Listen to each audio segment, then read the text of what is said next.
21 drivers made the epic journey down what must be the bumpiest gravel trail to compete at a gem of a new venue, DuXmore Farm. The landowner is very keen to allow us to use his land, so much so it will be the location for the much anticipated autocross in August. The field used for round 7 was a secluded flat grass paddock and provided a great day of grassroots motorsport. As with any grass venue, the first few rounds are super slippery, and the first drivers out had no chance of putting in a respectable time. However, those that waited for the top layer of grass to be brushed aside had a nice path to follow with improved grip. If it was not for striking a cone, Dean Long would have placed the fastest time in round 1 in his all-wheel drive Subaru Impreza. However, Chris Wilson took that honour in his Class 5 Special.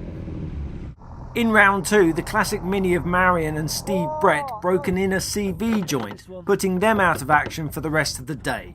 Marion kindly volunteered to sit in the race control trailer to help with the event's results and timing. In round 3, it was Chris that struck a cone, incurring a 5-second penalty, and handing the fastest time over to Dean Long. However, during the next run, Dean's Subaru suffered from an electrical fault, which resulted in a DNF. Both Dean and Tony were left frantically spannering in the pits to get the car back into action. Just a loose blooming Oh, is that all? terminal, yeah. Oh, it's the small things. It is, mate. But it's better it happens now Yeah. Than on a rally stage. than on a rally stage, mate. The Longs were not the only competitors driving a Subaru at this event. John Barrett had kindly offered members of the Isle of Wight Subaru Owners Club to drive his Impreza.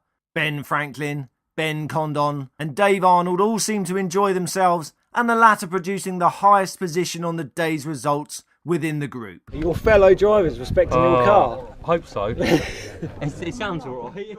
As promised, officials from the South Sea Motor Club made themselves available to answer any questions about the upcoming autocross event in August. They also gave advice on what modifications, if any, were needed for competitors' cars to meet the event's safety requirements. By round 6, the course was defined with little grass left, and even at this stage, drivers wanting to produce a quick time were stalling to be the last cars out on track. In this round, Andy produced the provisional fastest time of the day, and Chris Wilson lined up for his next run, and the pressure was on. Unfortunately for him, he struck a cone, and with this incurred a 5-second penalty. With their car now fixed, Dean and Tony Long lined up to perform their runs.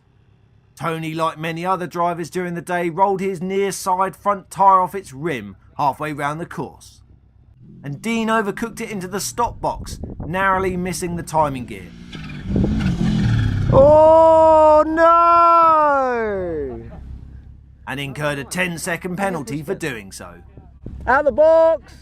Once Marion and Brian had worked out the results of the day, Sue Mitchell was awarded with the flowers for being the fastest lady, Dean claimed the 3rd step at the podium, Chris Wilson was the highest placed loser of the day, but it was Andy Williams who was crowned as the day's champion.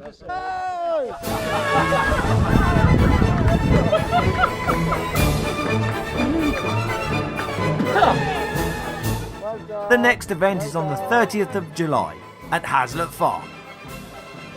This is a short 5-minute episode. If you'd like to see the full episode with more interviews and footage, visit our YouTube channel.